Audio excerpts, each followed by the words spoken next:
Kenyans are happy with devolution being able to devolve services and provide access to services within their counties.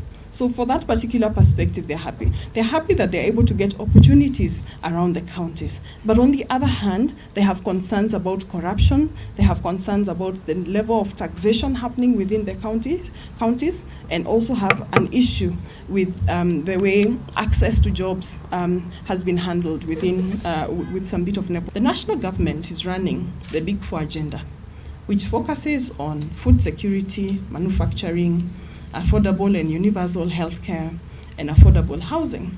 But how much of that has been translated to the agenda for the county governments? Because if you look at the items that are discussed in some of these meetings, you notice that some of the Big Four agenda items are at the bottom of what has been discussed in some of these meetings.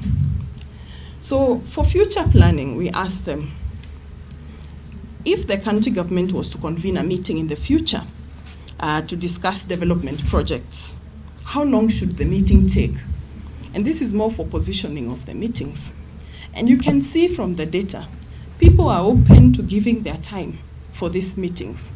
You can almost notice an equal split between those who say between 1 and 3 hours and those who say more than 3 hours. So people are willing to participate and provide time for such meetings.